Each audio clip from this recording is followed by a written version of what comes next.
acknowledge that bounty hunting is a complicated profession. You're fulfilling your destiny. What have you done? I won't leave you. Not this time. You were the chosen one! I can bring you in warm, or I can bring you in cold. I feel the conflict within you. Let go of your hate. The Force is with you, Skywalker. If you're the Jedi yet. I like those odds.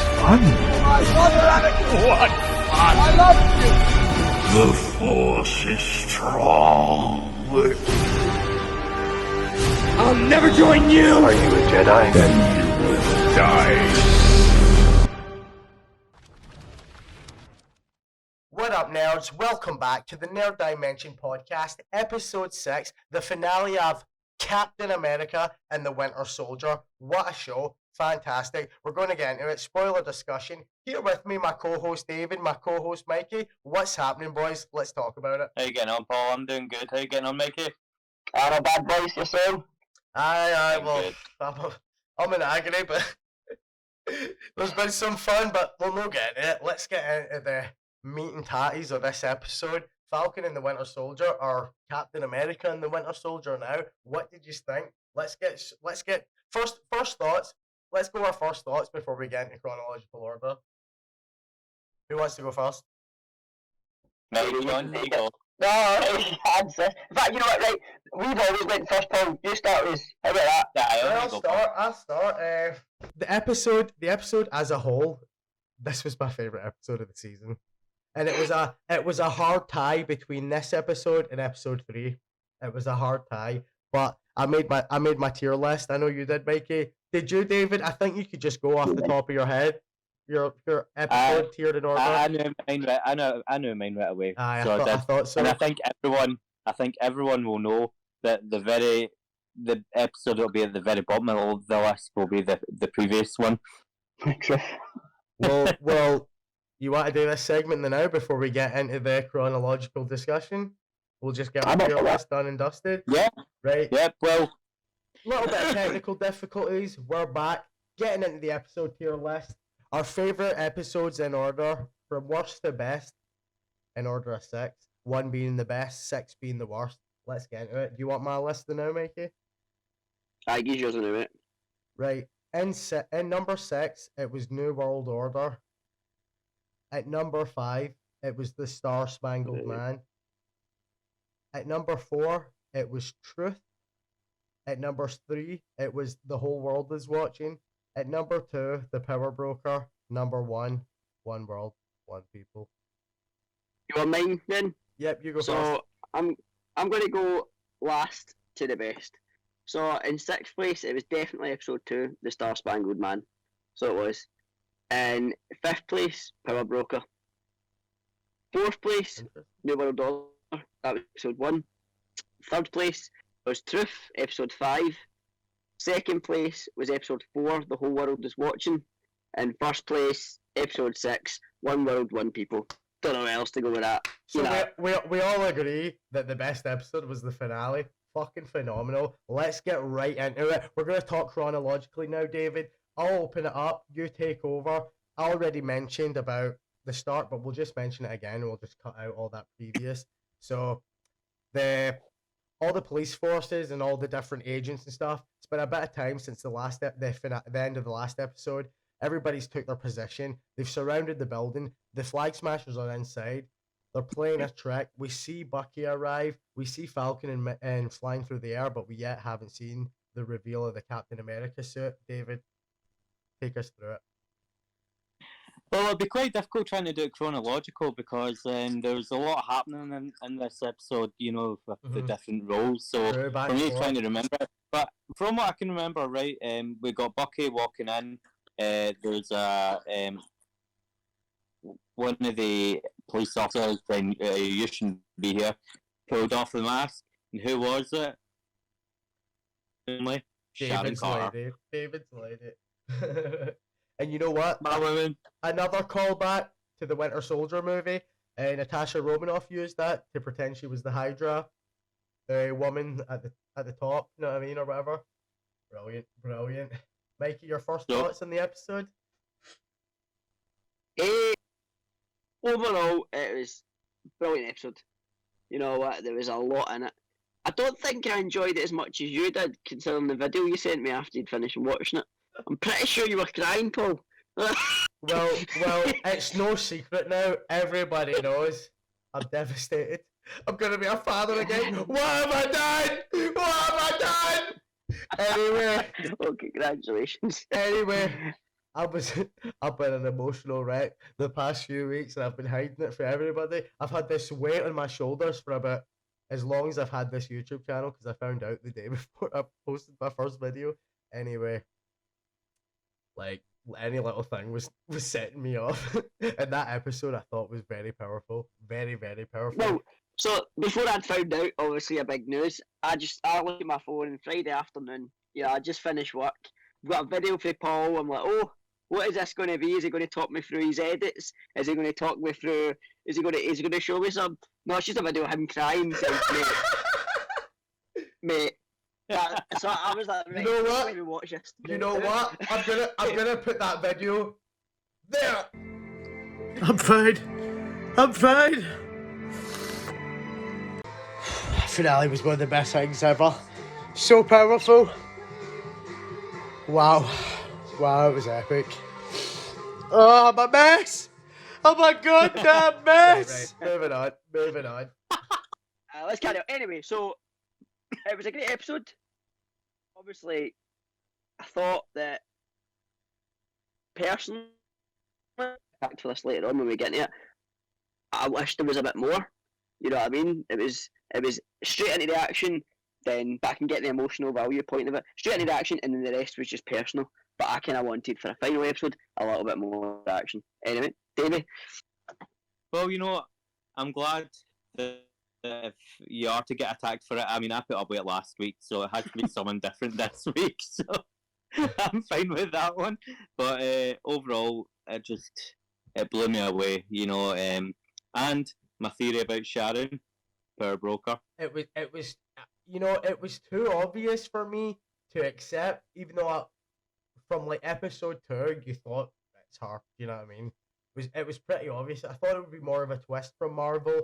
However, I thought the action in this episode was phenomenal. The pacing was phenomenal. The early Captain America reveal, but not right away, but not too far into the episode. It was.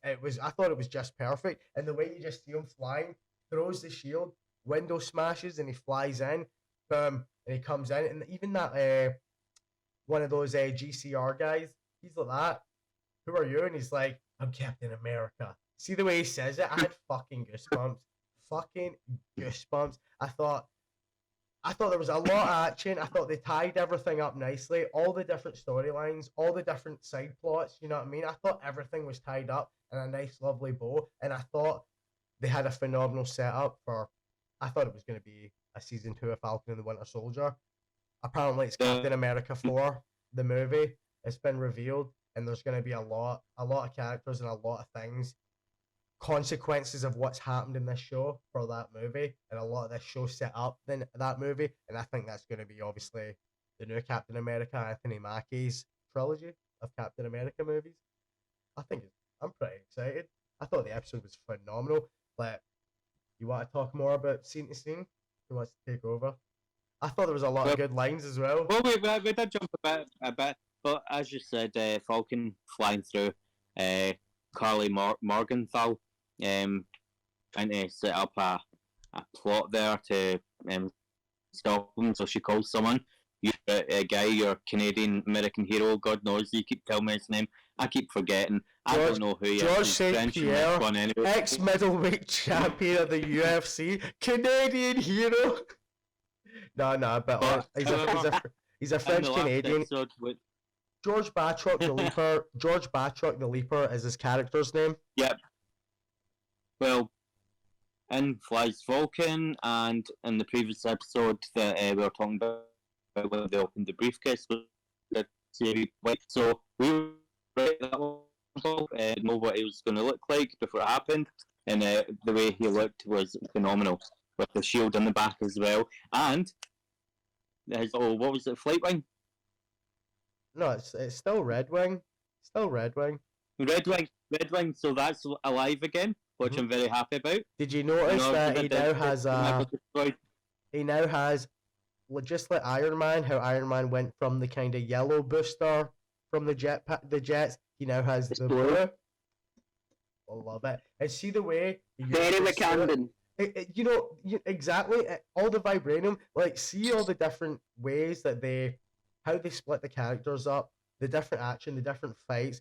They've obviously, alright, there's a guy with a helicopter, so that's Falcon's hostages. He needs to save. So they've got an epic sky fight. Then there's obviously Bucky. He gets distracted with a phone call, but then he's trying to stop them in the armored trucks. It's just I thought it was phenomenal how the plot opened up throughout the episode, how all the characters had their own different, how they got split up, their own different side missions or whatever, their own different people and objective they had to complete.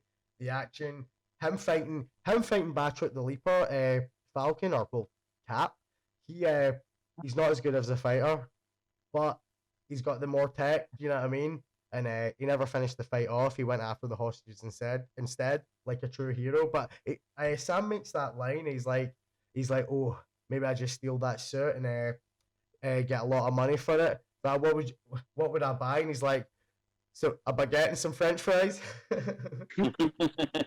So many good little lines in this episode. I did write down a few quotes, but I loved it. I absolutely loved it. It was definitely my favorite episode. Where did we go from there?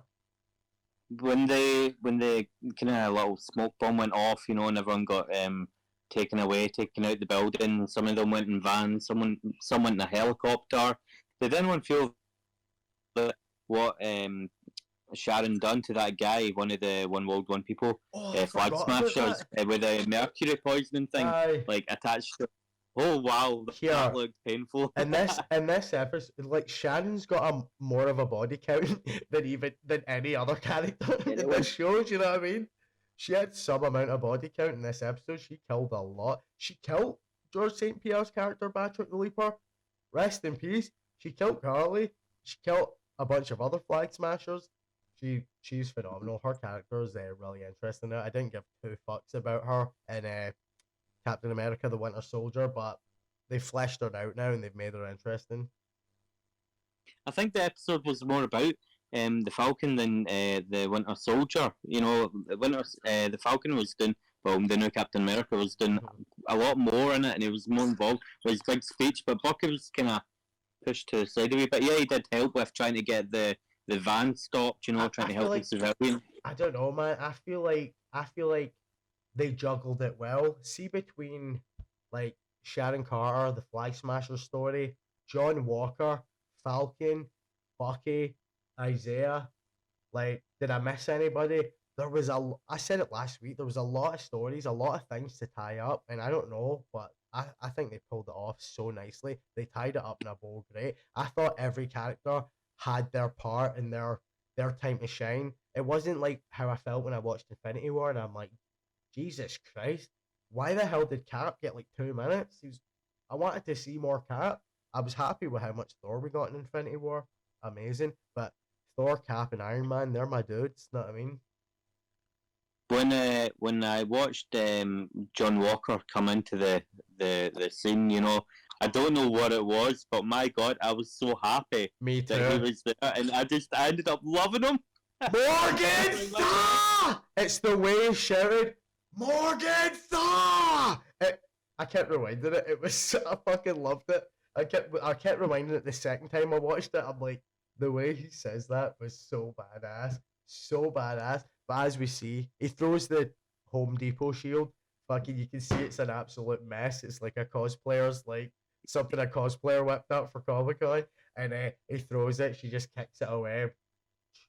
Useless. It does protect him for a bit, but other than that, it was pretty useless. But I really, as I said, 2-3 episodes ago, starting to quite like just John Walker. I'm interested in him, and he just consistently wins me over every episode. Seeing this ep when all the fighting was kicking off and they were outside, Carly's give them some hostages to save.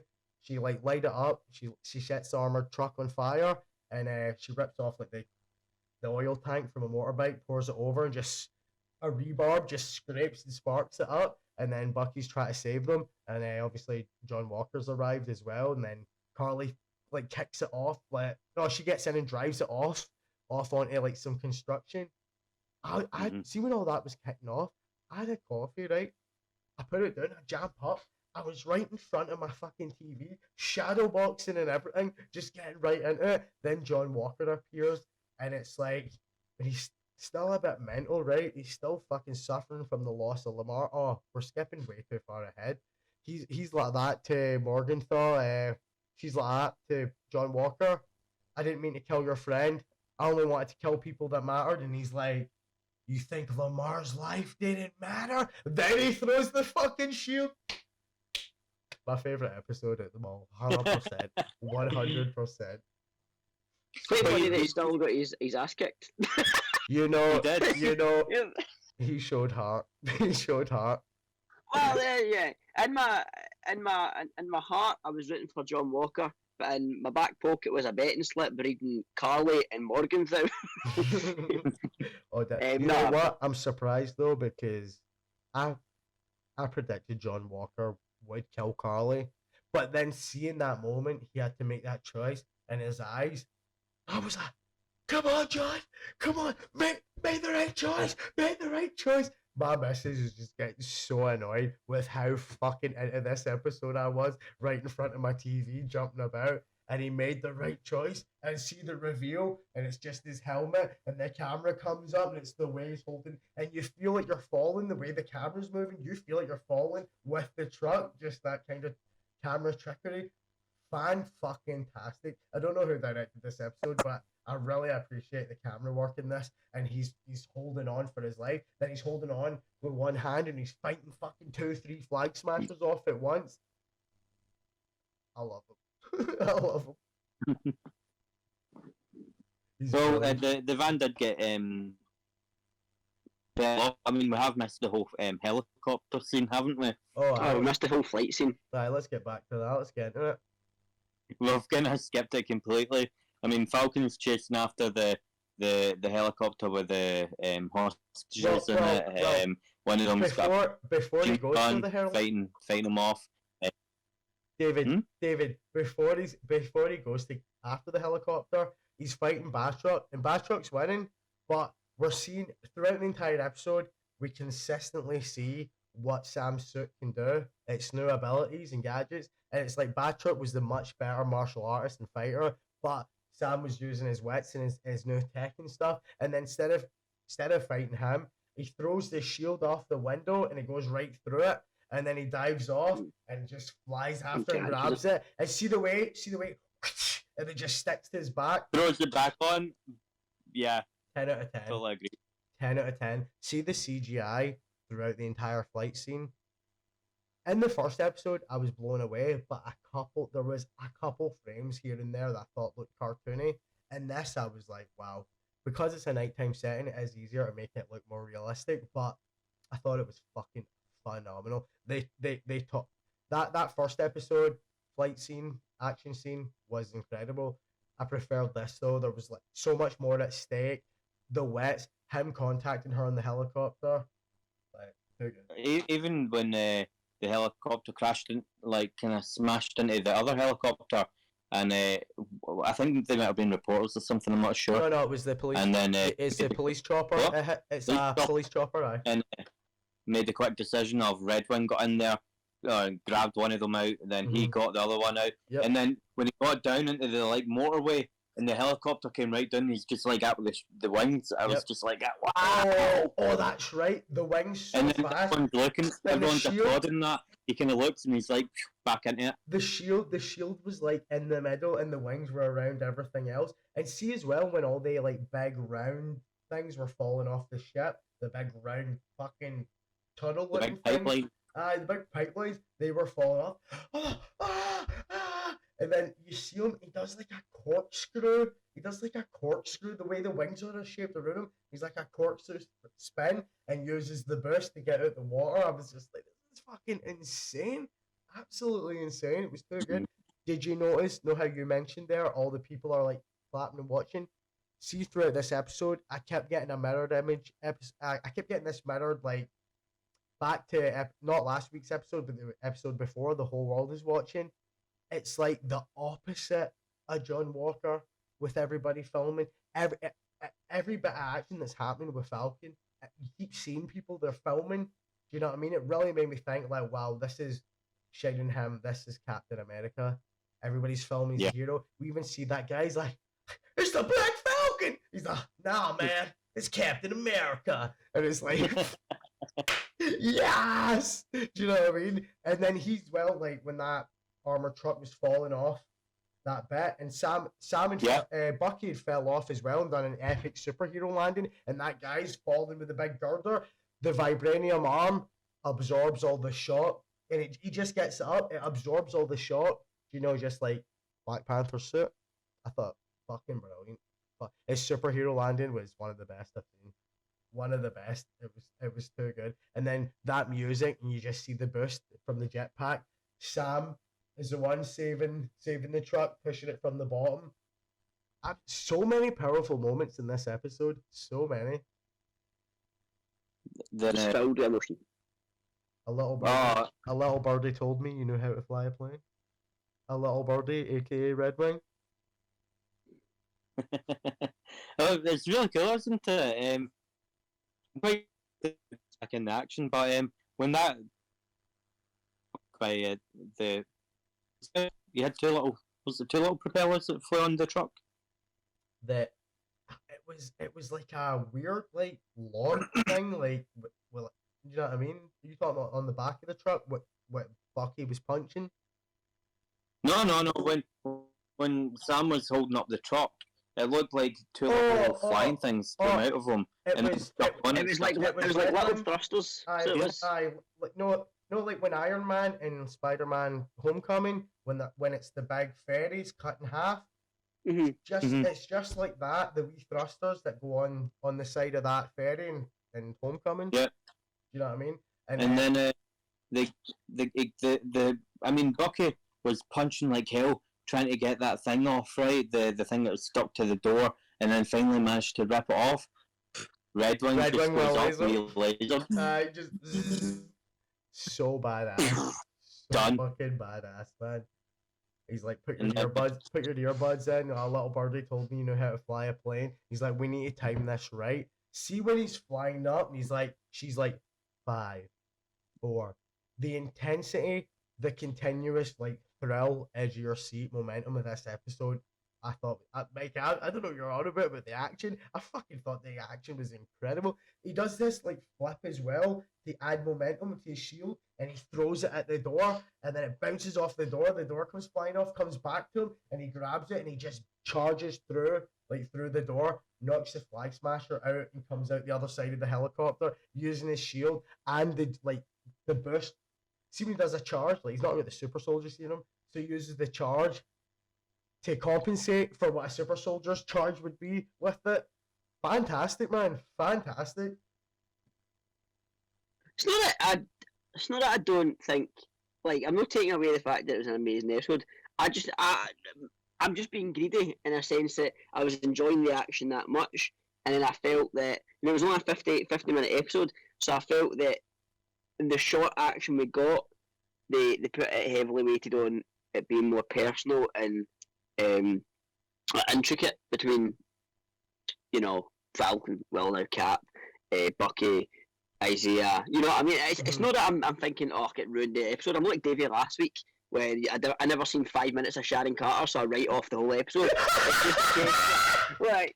That's not what I'm meaning. I'm just meaning that I thought that after, you know, how good and heavily weighted the action was, I thought it just got cut too short. Because after the whole helicopter scene when the woman, I can't remember who it was, she takes over as a pilot and he lands and they finish that sequence, that is when it goes on to Sam's monologue. That's when the personal bit really starts. No, it was before that, did we not see Batroc going through like the warehouse whistling? And he's whistling, then Sharon pulls up Carly.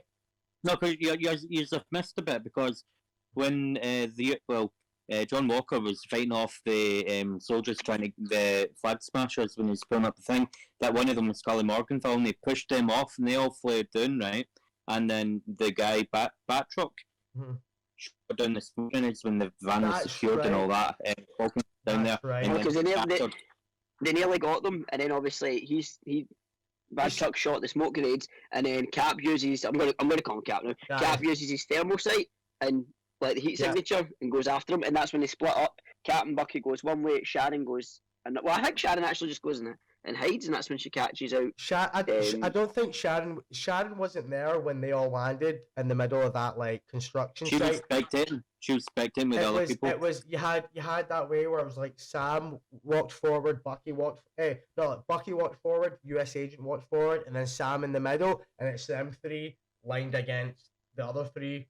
Civil War vibes. Did anybody else get it for a split second? So then the smoke grenades come down. A tiny bit. Do you know what I mean? It's a standoff when it's like the three heroes versus the three villains. But then we hear that whole whistling. I quite like that, and the kind of suspense. And then, lo and behold, we all know this is when the power broker's gonna get revealed. It wasn't that big of a surprise. I was hoping for more of a twist. However, at the end, I was impressed. But we'll talk about that. Hold on a second, right, while we're at it. David, did you hear that there? It wasn't much of as a surprise. For the last That's because you gave it away to him a few weeks ago. No. See it from the start of the season. I just said it's too obvious to be her. I think it's her, but I think that's too obvious. I got it instantly. I think everybody did as well. I'm watching YouTube videos and people are like talking about the finale and they're like, oh, the big reveal, Sharon Carter's the power broker. I think we all figured that out 5 episodes ago or 4 episodes ago, and we did. I just thought it would be more of a twist. However, I wasn't expecting the wee twist at the end with her getting her pardon. She killed Batroc, she killed Carly. Anybody that knows she's the power broker, Sam and Bucky never found out. Her identity is still concealed, and now she has a pardon and her old position back and access to. Hold on, I think I remember something. Mikey, do you not remember when Paul was a wee bit pissed and he went, I know who it is, it's Thunderpants, Captain Thunderpants. That wasn't when I was pissed. That wasn't when I was pissed. That was the week before. The week I was pissed, I forgot about the Thunderbolts. It's no Thunderbolt Ross, he's getting his own show. It's not him. That's what I said when I was pissed. He wasn't pissed, he just started dancing about like a wee lassie because he thought it was Ross Thunderbolt. He just broke his VL when he thought. Yeah, it was a good idea. It was a good idea. Oh, you know what? It was a good idea. But did you not think the reveal of Sharon was just a little bit shit? But I thought they could have reviewed it a bit bigger. You know what I mean? Rather than just Carly runs in and she goes, hello, Carly. You know what I mean? And then Carly says herself, oh, power broker, blah, what are you doing? You know, I can't remember the exact quote, but I thought the reveal could have been a bit more, maybe, suspense, maybe a bit more. What I liked more about it is the fact that no one actually knows that she's a power broker. They're all dead. That's everyone just said. She's in clear. She kept herself concealed. Now she's got her old job back and a pardon. However, I think we forgot about as well the other flag smashers separate from Carly think they're getting away and they're running, and then all of a sudden you hear Mercy bears richer fruit than strict justice. Mercy bears richer fruit than strict justice. A Lincoln quote. John Walker says it. I dug it. It was a cool wee scene. Bucky said it's a great app. I don't know what app was he using, but fuck it. It was good. It was good. We forgot about that. And then obviously. Did you see when they were walking away after they got arrested? I think it was John Walker kind of like patted Bucky in the back like they're best pals now. You know what? Earlier in the episode, John Walker's fighting all of them himself after he shows up, and we forgot to mention Bucky comes out of nowhere and helps him out and saves him. And I think there's a bit of respect now between them all. And I really like the character of John Walker. Is it US agent or is it USA gent? John Walker, though, what a fucking badass. What is your thoughts on this character now? David, I know you didn't like him in episode 2. I've not liked him throughout, but the episode, I got respect. You know, I just loved him. I thought, I cannot wait to watch more of him. Like, now as the US agent. You know, the outfit's a bit similar to the Captain America one, but he's darker. I think he said I'm blacker or something like that. It's just black. The exact same, but black. I don't care. I love it. You know, I've never been the biggest fan of Navy. Like, I'll never buy a Navy shirt. I'm always go black, and I think their red pops so much more than the black. It really pops. You know what I mean? It looks good. It's fucking awesome. What about you, Mikey? Well, again, you know, since I first appeared on the show on after episode 3, and I said to you, I was like, I can't stand the character. But now, I really like him. And it just so happens that my favourite quote of the entire episode was a John Walker quote. And obviously, Paul, you just said it yourself. It's the most basic quote ever. It's just like, it's the same. Black. You know, it's my favourite quote. Confused, to be honest, because, you know, first time we see John Walker, he's this happy-go-lucky guy. He's now the new face of Captain America. Couple episodes in, you know, he's getting a bit too big for his boots. He swallows a super soldier serum, takes a wee heel turn, becomes a bit of a bastard. And all it takes is a scheme button off of Falcon and Cap, and he's back to being this nice, humble guy. But you know what? He's doing the right thing though. He's still out for revenge, but he's now doing it for a cause rather than just out to, you know, avenge Lamar. So overall, John Walker, can't wait to see him as US agent. Paul put it, USA agent, as a dad joke hit out. Is it USA gent or is it US agent? Because on the comic book, it's USA is all capitals and then gent, and obviously not capitals. That's good. It's good, but however, I want to get into the part of the episode that broke me. It never broke me, but it gave me goosebumps. Falcon's speech. His monologue. It was so powerful. I'm a black man carrying the stars and stripes. What don't I understand? Every time I pick this thing up, I know there are millions of people who will hate me for it. Even now, here, I feel it. The stares, the judgment, and there's nothing I can do to change it. Yet, I'm still here. No super serum, no blonde hair, no blue eyes. The only power I have is that I believe I can do better. We can't demand people to step up if we won't meet them halfway. Look, you can control the banks. Shit. You can lock borders. You can fucking knock down a forest with an email. You can feed millions of people with a phone call. But the question is, who's in the room with you when you make those decisions? The people it's going to impact? Or is it just more people like you? I mean, this girl died trying to stop you, and no one has stopped for 1 second to ask why. You got to do better, Senator. Because if you don't, the next Carly will, and you don't want to see 2.0. You have the insane power of a god or a misguided teenager. Question is, how are you going to use it? Brilliant. It says, you know what, right? It is one of the best monologues to come from any movie or TV show in the last 2-3 years, I think. It was so powerful. So powerful. I think in today's society as well, it's sending a message. Obviously, you know, we've got everything that's went on in America, right? And in real life, I'm talking about here. So everything that's went on in America. That's the thing is, it does relate. It does relate to real life as well. Yeah. It's still that sort of society still exists, and obviously we've got the Black Lives Matter movement now. And you know, Sam's speech isn't just about him becoming Captain America. It's about the rights of black people. You know what I mean? Yeah. And how even in today's society, they're seen different. They're seen as though, well, you can't have a black man being Captain America. You know what I mean? Same way some people would turn around and say you can't have a white guy be Black Panther. You know what I mean? Exactly. But his monologue was the best monologue to come out of any TV show, any Marvel movie. You know, we've had a fair few monologues in the MCU, but none has hit different quite like Sam's.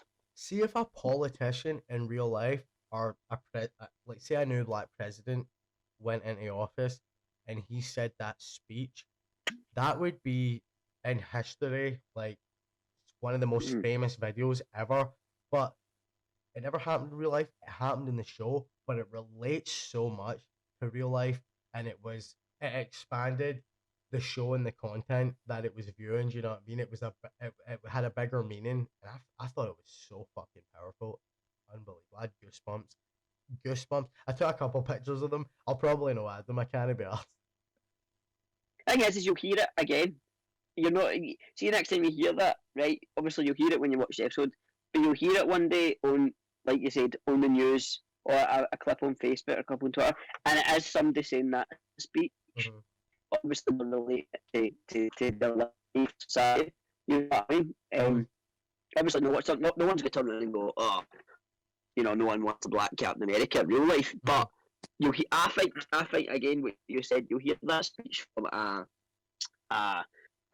someone coming through the ranks to politics to fight for their cause, and I don't know. I just think that's not the end of that speech, and people are going to make a real people watching this show were inspired in real life. Yeah, well, that's it. Could it inspire a whole movement? Obviously, we've got the Black Lives Matter movement to fight against racism, but could that speech maybe open up a whole new conversation?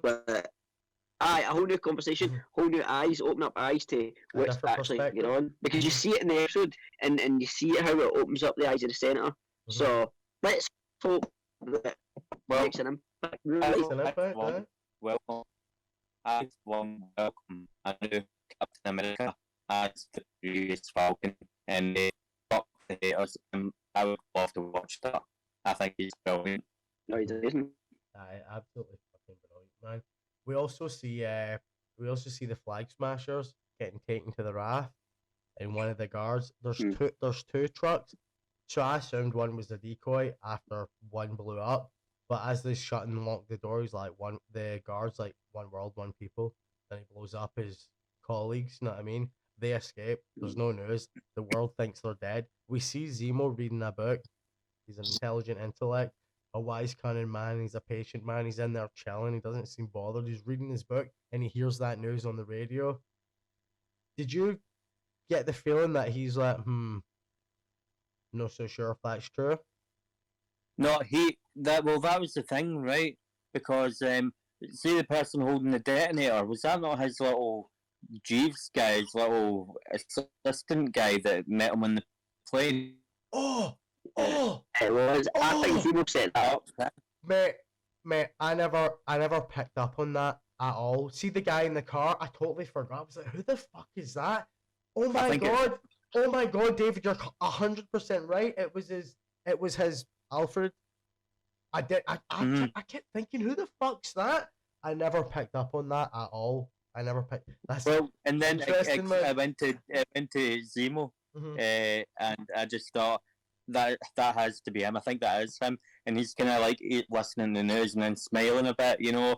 And I thought he's got something to do with this, definitely. Wait a minute, and then at the end, so did the Flag Smashers actually die then? Because I got the impression that one was a decoy that blew up, and they yeah. Well, Val at the end confirmed it.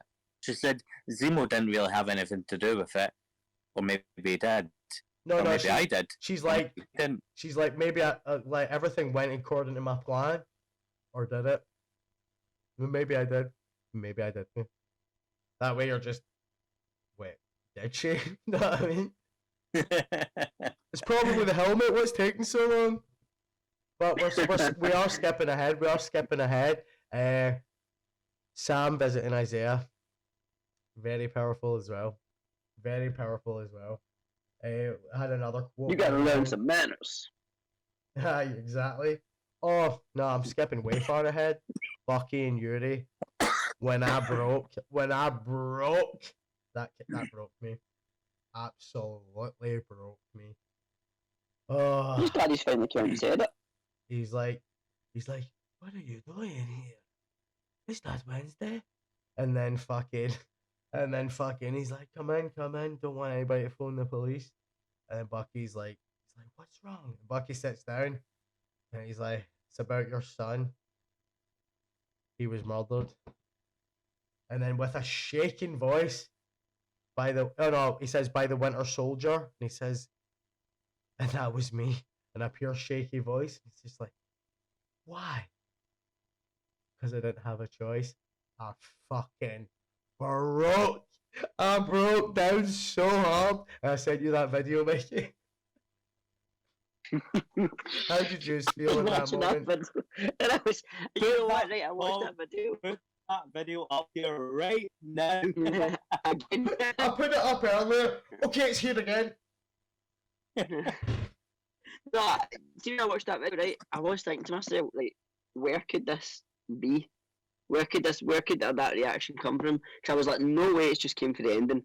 So I thought to myself, right, it's Sam's monologue, or it's Yuri and Bucky. Sam's monologue gave me goosebumps. I was more pumped and like, yes, like fucking like pure hype and buzzing. Like I had goosebumps. It was Yuri broke me, and see when Isaiah puts his hand on his grandson's hand and he's looking at the statue and that actor's like emotions, that broke me as well. Really broke me. And when Sam said, now no one will ever forget what you did for this country, right in the feels. I thought it was absolutely brilliant.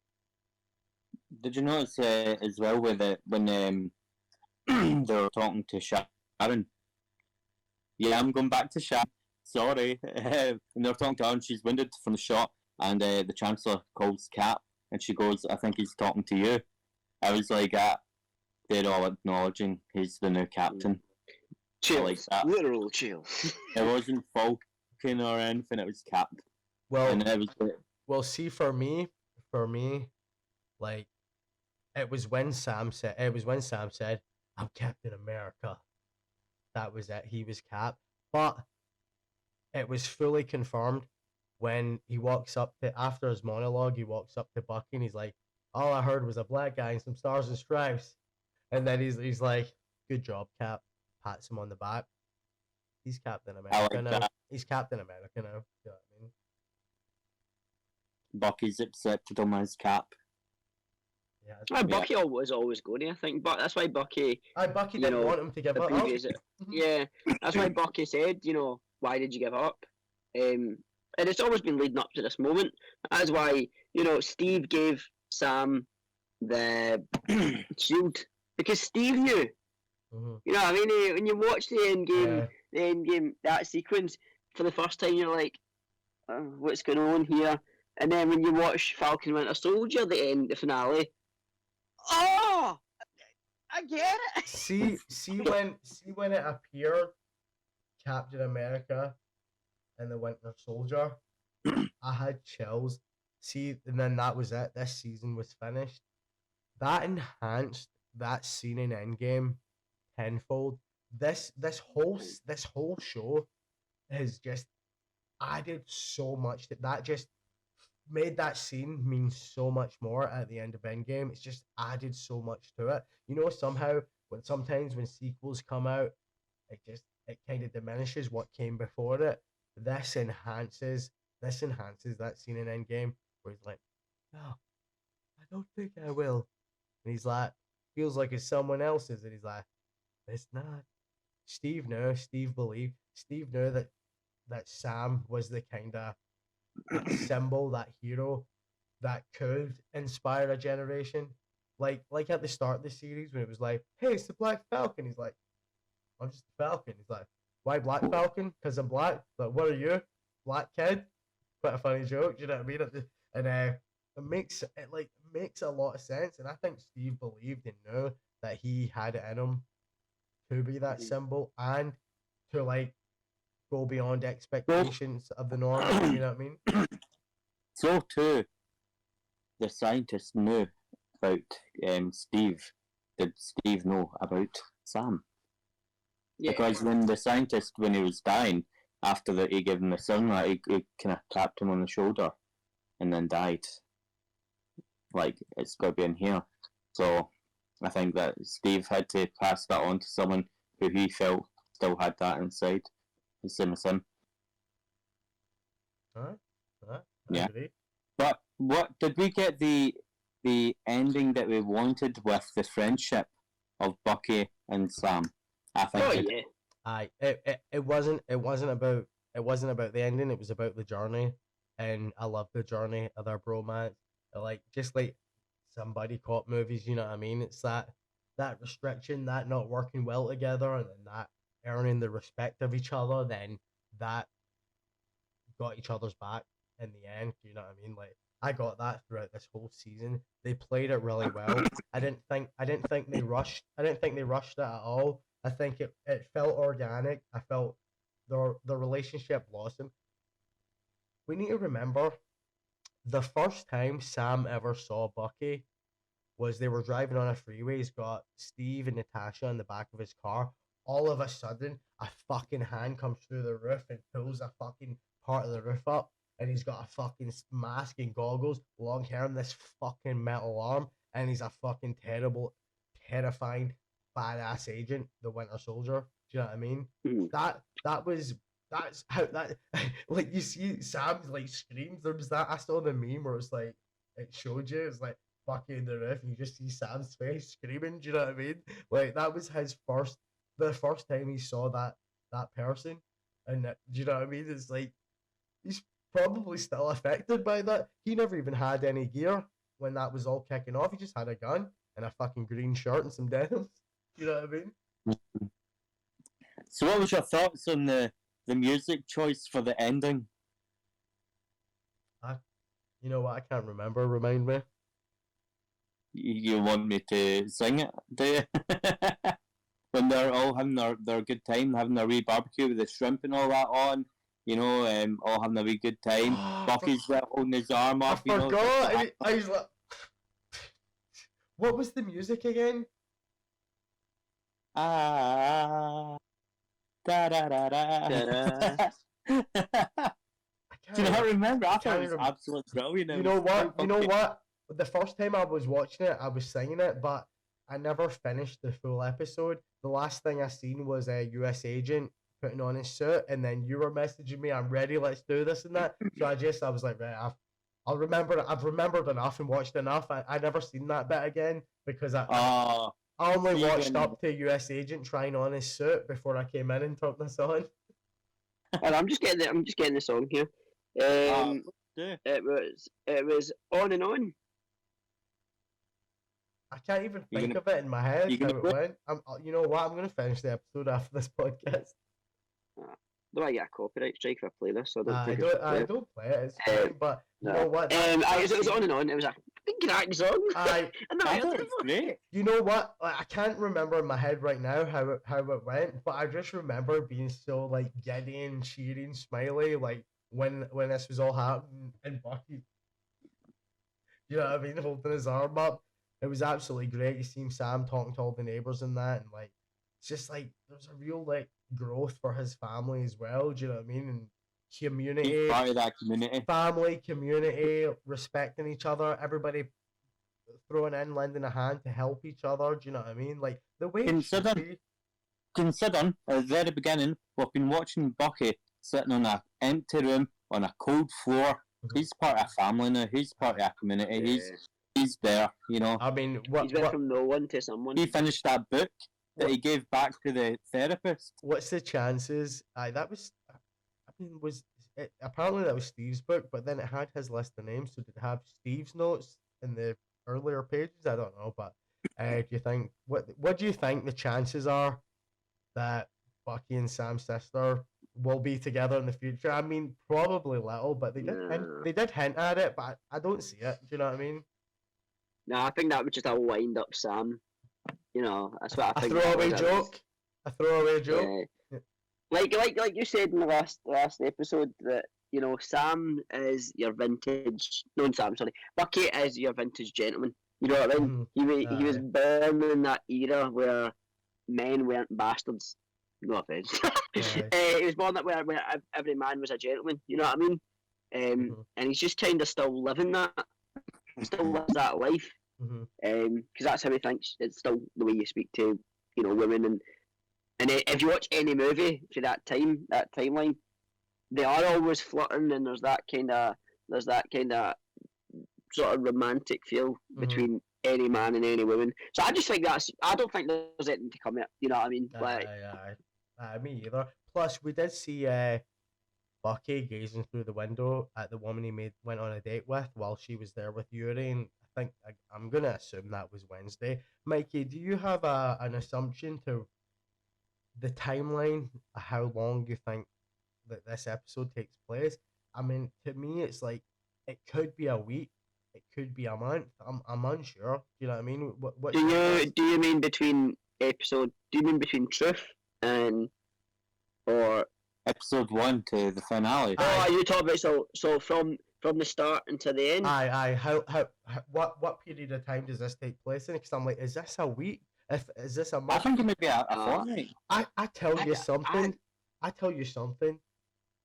With the training, all the different battles and fighting, there is no way how I feel right now after the day. There's no way.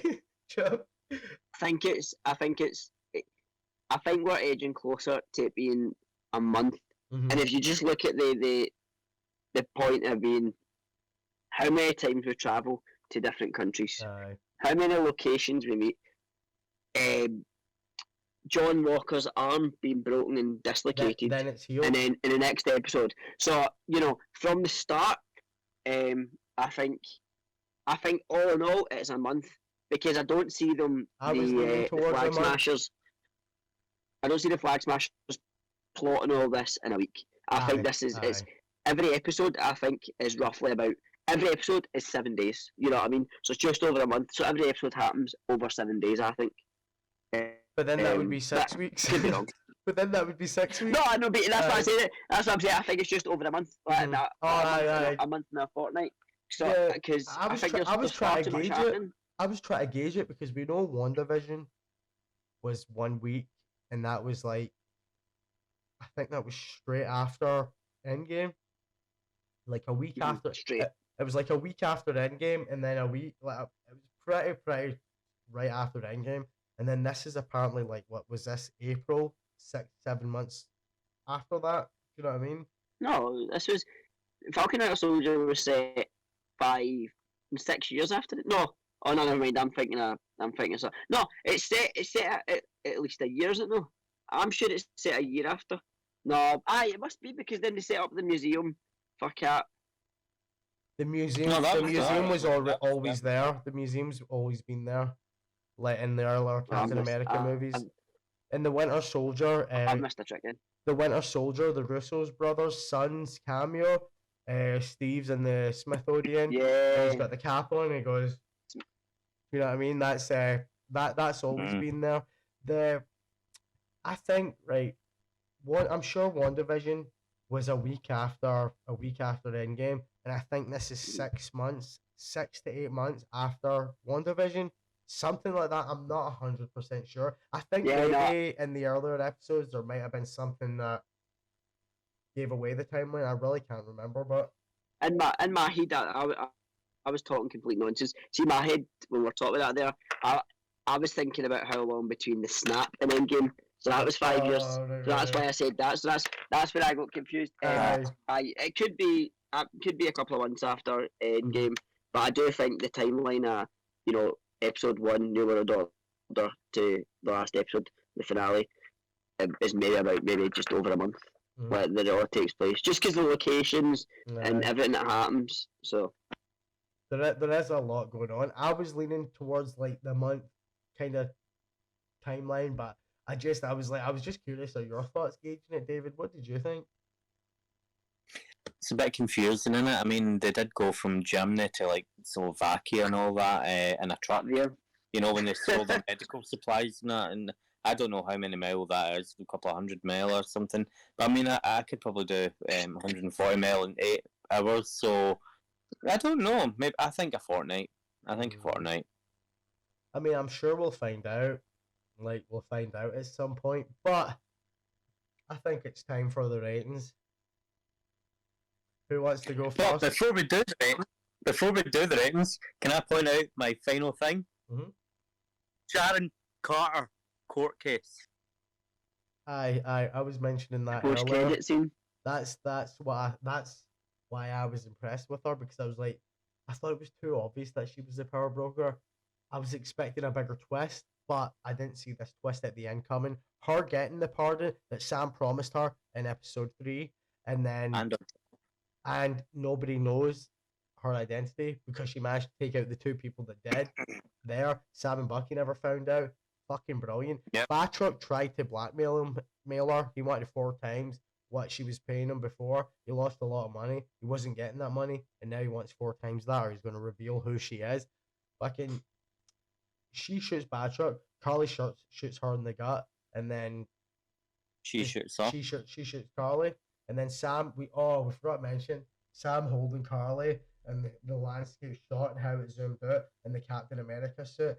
That's a fucking comic book cover moment. I thought that was beautiful. I'm not sure what to use as my thumbnail yet for this podcast episode, but there is a good lot of choices, and it's going to take me a while to decide. The way she was acting, like, I've waited for that for so long to hear, again, maybe shedding a wee tear in the court case, and as soon as she walks out, she's right on the phone. That's me, got my job back. I'm going to get all the secrets and everything, and we're going to use it. You see that cheeky smirk while she's walking away, when she's walking out the courtroom? You've totally skipped over a scene before Carly dies. When Sam's like, how many more? Oh, you're going to kill the hostages? How many more? 1, 2, 100? Then what? And then she's fighting him. He uses his wings at one point. He won't fight her back. He uses his wings. Vibranium wings go into the ground, and he braces with a shield. I thought that the amount of times we've seen how cool what his new suit can do just blew me away. And I totally forgot about the scene. And she's like, fight me, smashing him into the ceiling and all that. And he's like, no. I thought that was a pretty powerful moment as well. And then she's about to kill Sam, and it's intense. That's when she gets shot with Sharon. We totally forgot all about that. I'm glad I remembered. I thought that was a fucking great scene. I thought this whole episode was 100% the best episode of the season. I think they've set it up for a new season, by the way. Definitely. I think. Well, no, it was revealed that Captain America 4. Anthony Mackie's going to probably get a trilogy of Captain America movies, but Captain America 4 is going to be, we think the Power Broker is going to be the main bad guy. We think that whole post-credit scene is all setting up for Captain America 4, the movie, which will no doubt be a new sequel for phase fucking whatever we're on. Do you know what I mean? I can't even remember. Are we on phase 6? Phase 5? Yeah, phase 4. Phase 4? Yeah. I can't even remember. It's been so long. No, we're 5. No, phase 4. Oh, phase 5. Phase 5. We're 5. Phase 5. Yeah. 5. But anyway, sorry for cutting you off. For the ranking now. Right. Our final shield. You know what? We've kind of went in this order for quite a few episodes. Mikey, Dave, and me. We'll go one after another. After we gave our ratings, we'll all speak one after another and just give our wee thoughts quickly. So, Mikey, starting with you, my man. 10. You done what I was gonna do. I should have went first. There's a shield there. I want shields just raining behind me. I want shields slapping on my face, coming out my mouth. 72 have an export. Shields. Fucking 10 shields. Love it, mate. Love it. I was gonna go to wind up and say 3, but I couldn't do it myself. I couldn't do it. 10. Fucking brilliant. David? I've got to drop a shield because on the hint of Sharon's putting a wee bit of weight. I'm kidding. Oh, too good. Just a wee bit on the cheek there, No, definitely full shields for me. Best episode I've seen. Definitely loved every minute of it. Just based on how good this episode was, all the powerful moments, I feel like my other ratings for other episodes wasn't worth the rating they got, because this one is the true 5 out of 5. This true 5 out of 5 for me. So many powerful moments. I thought the pacing was brilliant. The camera work, the excitement, the thrill, the action, the emotional. the fucking story, how they tied every single side plot, every story was tied up in a neat bow, and they left it open for Captain America 4. 5 out of 5 fucking shields. 10 shields. There we go, sorted. So, are you telling me that every episode before is not as good, right? So you're saying, if given the chance, you would drop a shield for each episode, meaning you would drop a shield for truth. Aye. I'd agree.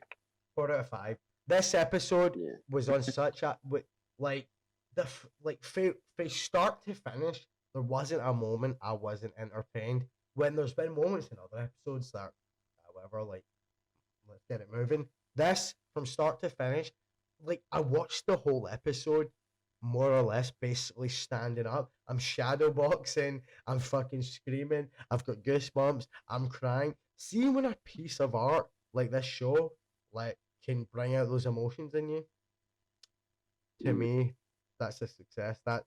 That will always be a phenomenal piece of work, a phenomenal movie. See if it makes you, if it can make tears come out of my eyes. That movie was a success. They done their job. Do you know what I mean? And that's how I feel about this show. Absolutely phenomenal. Absolutely phenomenal.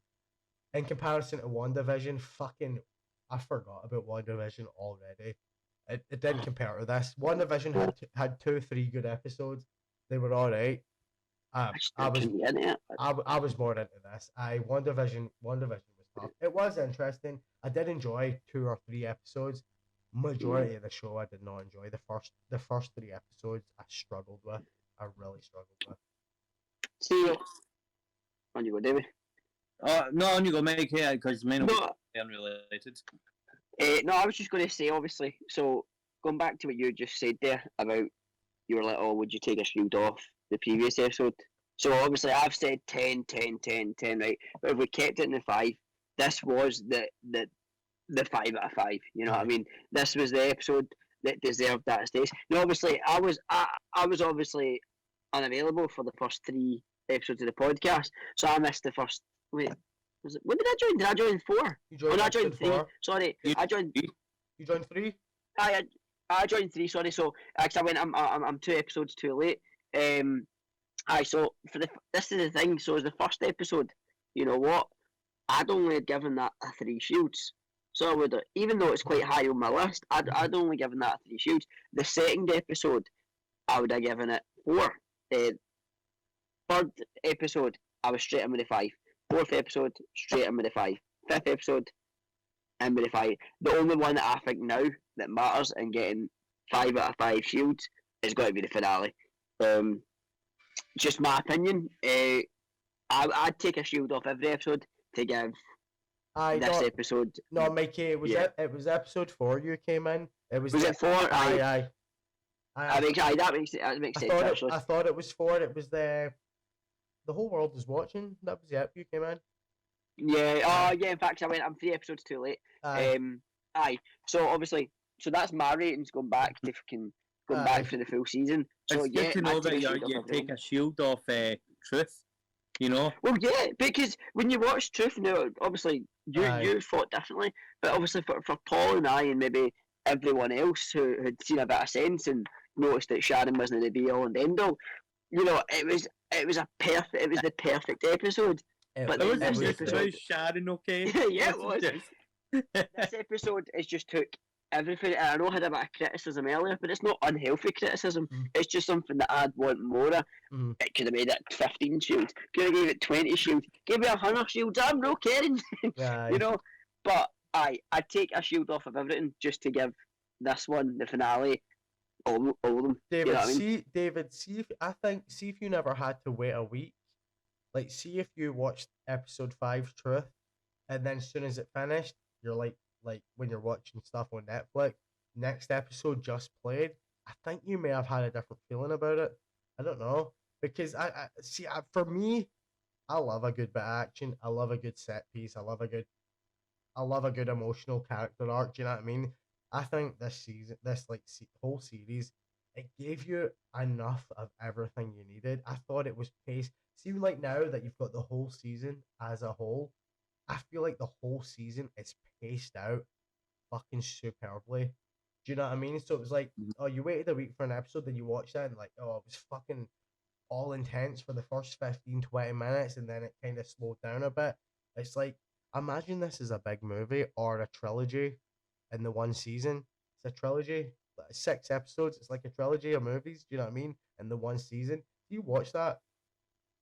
Like, kind of one after the other. I don't know. I think it's a different experience than watching it, thinking about that episode and digesting it for a real week, discussing it with your pals, watching YouTube videos. Then the next episode comes, and then when you start watching the next episode, your opinion on the last episode it might change slightly, and then and you've had more time to think about it. Do you know what I mean? It's just, but I think overall, the whole season as a whole, I thought it was paced beautifully. I thought the action was incredible. I thought the quality, the CGI, and everything was movie quality, complete Marvel standards. The only thing I felt was it did have this, a lot of the flag smasher stuff, a lot of their scenes and storyline didn't really work for me at all. A lot of the YouTubers I watch have spoke about ADR and replacement and a storyline plot change, and it all made a bit of sense. And I'm like, well, I think that's why whenever I seen them, it just feels so off to the rest of the show. See, when you see the Flag Smashers when they're on screen with US Agent, Bucky, Sam, anything, that's fucking awesome. See, when they're away themselves, it just fell off to me. That's my only complaint of the show. I didn't really care much for them. I enjoyed them fighting and the scenes between them, but the scenes of them separate on their own, I didn't really care about. They did feel a little bit tacked on. Is what it is. Like, apparently there might have been like a kind of sickness, like virus kind of storyline plot that they thought was insensitive with the whole COVID thing kicking off and starting. And obviously they filmed a lot of this a couple years back, and then it got delayed because of these things, and then they had to do a couple reshoots. I think the reshoots only involved Flag Smashers completely and no one else. And I don't know about you, but a lot of the Flag Smasher scenes in different episodes, I felt just like I just didn't care for it at all. I'm like, get us back to Zemo, get us back to Bucky, get us back to Sam. You know what I mean? Well, like, had Disney went down the route of, you know, Netflix and your Amazon Prime and just released the entire season, the entire series then and there, you know what I mean? Mm-hmm. Like, so Netflix originals, you've got your first season all in one. You've got your second season. You know what I mean? It won't give you that time to digest, and that is why you'd have a different opinion. I bet if we were to go and, like, fair enough, not now, but if something else, say Loki came out, right, which I'm so excited for. Say Loki came out, but they released the 6 episodes or however long it's going to be, if it's going to be a TV series. Will it have the same feel? I don't think so. Because, again, we're not talking about it after every episode. We're not getting why David didn't like this, why Paul didn't like this, why Mikey didn't like this, why everybody didn't like this. Whereas we have this opportunity to talk about it, disagree, agree, laugh, cry. I'm pointing to you, Paul. No, I think, you know what? I'm so glad they never released it in one, because there's nothing I love more than talking a lot of shit about something that I love. Paul, I know you're the exact same. David, I don't know you too well, but I bet you're the exact same. We can collectively all talk so much shit about something we're so passionate about. And you know what? Yeah, a Marvel, an MCU installation, it's just what I'm passionate about. You know what I mean? See, the thing is, with The Mandalorian, that also came out on Disney Plus, and it was an episode a week. And I watched The Boys earlier on in the year, or just earlier last year. I watched The Boys, and that did come out. I love The Boys, but that did come out the full season. I think me and my missus watched it in a day and a half. Like, and you know, see the difference between looking forward to Friday. You just know that's going to be on the app. You don't need to go on the websites like I used to do and try and find a link. It's just going to be on the app there waiting for you when you get home on Friday, or if you wait till Saturday. It's there for your weekend. You look forward to it. I felt that way about The Mandalorian. Watch it once or twice, digest it, really think about it, watch some YouTube videos, talk about it, really prepare for the next episode. I find that version of viewing so much more enjoyable. Yeah, no, I love a cliffhanger. I love a cliffhanger. See, just binging the entire season in the one day. It's like, oh, you wait 2 years for this season to come out, and then you watch it all in like a day and a half, 2 days. You know what I mean? You forgot about it a week later. Whereas when you watch an episode and then you think about it, talk about it, watch YouTube videos, you watch the episode maybe 2 or 3 times, then you get to the next week's ep. It's like, see, by the end of the season, you're gonna remember a lot. A few months down the line, you're gonna remember a lot more about this show and this season, especially when new stuff starts coming out. You see, like The Boys. See, a week after I watched it, somebody mentioned it. I could fucking hardly remember even a thing that happened in the show, and I was like, "What the fuck?" You know what I mean? It's just because you get excited, you know what I mean? So it's probably the same for you. So for me, it was like, right, I'm open on Friday. You know what I mean? Every Friday, I'm going to be the open. I'm going to go home. I'm going to do my day. And then at the end of the night, when it's all quiet, I'm going to watch Falcon and Soldier. Mm-hmm. And then on the Saturday night, we're going to film and we're going to talk about it. And, you know, you're waiting for that moment to go, right, so what did you think? Obviously, Paul, me and you are back and forth. Mm-hmm. You know, before, and we try and not give away too much because I always go, I'll wait till the morning, else we've got to talk about. But it's hard not to. David's the exact same. So David's the exact same with me, like with that. The exact same. It's the same with any TV show, but like so Game of Thrones, you know what I mean? Like I used to wait until I seen one of my old friends to work. I used to watch it before I even came in for my open or my shift, and I'd wait to see them in person to speak about it.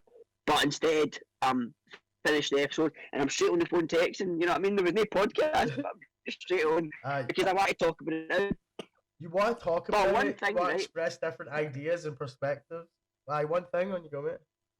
One thing that has been annoying me, and I've not mentioned it until now. Okay, Bucky's fucking suit. I hate it. He was so badass as the Winter Soldier. His suit, even in Infinity War and Endgame, his suit was cool. See this leather coat and his combat jeans. Well, I don't like it. It doesn't suit him. I don't know that. I feel like it is his suit not just the exact same as Infinity War. No, because Infinity War he still kind of wore his he still sort of wore his like he's sort of.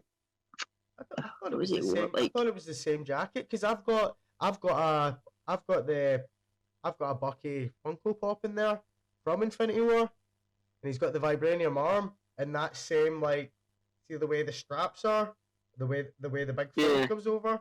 So I don't know. When I look at that pot from Infinity War, I thought it was just the exact same in this. I've never noticed that then, but see now you've said that, and I go back and I'm watching Infinity War, which I regularly do. You know, I'm probably watching Infinity War maybe every second week, and then I'm going to see it, and I'm going to be annoyed because he's wearing that fucking suit. Here's a big question for you, right? Big question for you. That's Infinity War. What he wears now. You know what? That jacket is a bit different. So that's sick. Whereas his now it's a black bomber, and he's got jeans on. Anyway, David, sorry, carry on. What's the question? Before Infinity War happened, Bucky went up, looked at the arm, and went, "Where's the fight?" Okay? Mm-hmm. Yeah? My question is, was he cured before Infinity War? And did he not tell anyone? That's why. No. No one knew. I'm pretty sure did they not drop? They dropped. Shuri or Black Panther drops a line about. It goes. The White Wolf has slept long enough. Aye, and it's like, I'm pretty sure it's touched upon that he's cured, that he's healed. You know what I mean? Do you think? Well, we're on this subject because we're in the Black Panther. Do you think the next Black Panther movie is going to have either Killmonger or is Bucky going to be the White Wolf? I don't think he would be in it at all. I think we're going to see. I think the next Black Panther movie is we're going to see a new Black Panther, obviously, but I think it's going to be tied to Bucky being the White Wolf. You know, in Black Panther, fair enough. No one planned. It was never planned for Black Panther to like Chadwick Boseman, rest in peace, to leave us. You know, but he was called the White Wolf during Infinity War, Endgame. So. Could they use that now and think, right, we can capitalise on this. We can use which Chadwick Boseman as the Black Panther mentioned him as the White Wolf. Or do you think we're going to see Killmonger? I think Killmonger's going to be the new Black Panther because he never died. No, he died in Black. Well, He died at the end of Black Panther. Killmonger died at the end of Black Panther. I don't think it. Oh wait, because Chad. I would rather die. I would rather die a free man than be bound by your chains or something. Man, I'm talking so much shit. Like, honestly, like I'm just forgetting so much. But no, I think if Bucky. Sorry, I'm like a fucking Wikipedia of Marvel knowledge. I'm sorry. Oh, see, normally I'm the same, but I'm pure miss. I think I'm just focusing too much on this. Mm-hmm. You know what I mean? But I'd happily take is the White Wolf if they were going to go down that route. And the new Black Panther. Would it be called Black Panther anymore? Probably not. Is Bucky going to get a standalone installment? Call it the White Wolf? I'd like to see it. You know what I mean? He's no longer the Winter Soldier, so can we see the White Wolf have his own little piece of? Because I was wondering that as well. They need to capitalize on the mainstream popularity of the now character Winter Soldier, because I don't think he was he was very popular, but I don't think he was as popular as he will be now after this show. Do you know what I mean? As well, I always liked Falcon. I love him now. Do you know what I mean? I was always a fan of him, always liked him. I don't have a Falcon Funko Pop or a figure, but there's one in Asda I'm getting that has Red Wing, and I need to go to Asda day soon. My pal showed me it the other day, and I was like, I need to go get that. Do you know what I mean? But now I want one, so it's who like... would you choose between Falcon or War Machine? Falcon. No, Falcon. I do like War Machine, but I mean, Terrence Howard's my boy. I like Don Cheadle, but I would have liked to see Terrence Howard throughout the entire MCU. When I was younger, he was. I was a good fan of. Was that meme? I said you. That was hilarious. That was it was with Nebula. That was like Nebula. I've changed. How did it go again? I've changed, and it's it's just talking about because it's about talking about a soldier and talking about change. It was I wasn't born like this, and it was and it's War Machine's thought bubble, and he says neither was I, and it's Terrence Howard's face in the thought bubble. Oh, it's so funny. It's that scene from Endgame where when War Machine and Nebula go to get the fucking, I can't remember what stone it is, but it's the one Star-Lord gets at the start of Guardians of the Galaxy. The Power Stone. He knocks out Star-Lord, and then she's obviously been modified. He's broke his back and got some modifications in his War Machine suit. She's like, I wasn't born like this, neither was I. And then in the meme, it's a wee speech bubble with Terrence Howard. It's so good. It's so good. That was pissing my head.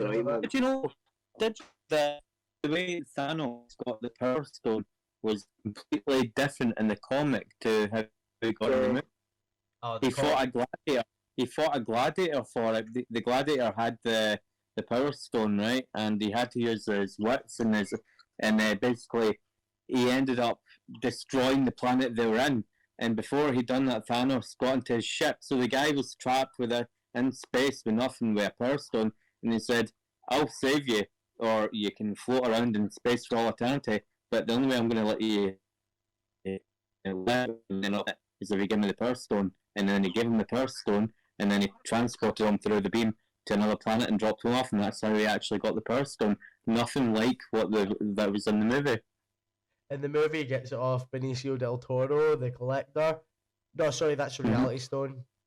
He gets a Power Stone off. He gets a Power Stone off the Nova Core, out of the Nova Core on that planet. You know, not in the comic. You know, I want to see. I mean, my daughter's named Nova. I want to see some Nova action in the MCU. We already got a glimpse of the Nova Corps. They're all dead, so all their power. Which Nova characters are going to be? There's a couple. I can't remember the name at the top of my head right now. I used to know it, I've not thought about it in a while, but there's a couple characters that could be Nova, and he's not a well-known character unless you were a fan of maybe the Spider-Man Disney XD show. He's in that with the White Tiger, Luke Cage, and Iron Fist. They're like a wee team, and they work for S.H.I.E.L.D. It's Sam Jackson's Agent Fury, and Spider-Man and the whole team, they're like a team. It's a Disney XD cartoon. That was the only thing I really knew Nova from until I read the comics. We'll watch some of the YouTube videos on the comics, and I want to see him in the MCU. There's so much coming.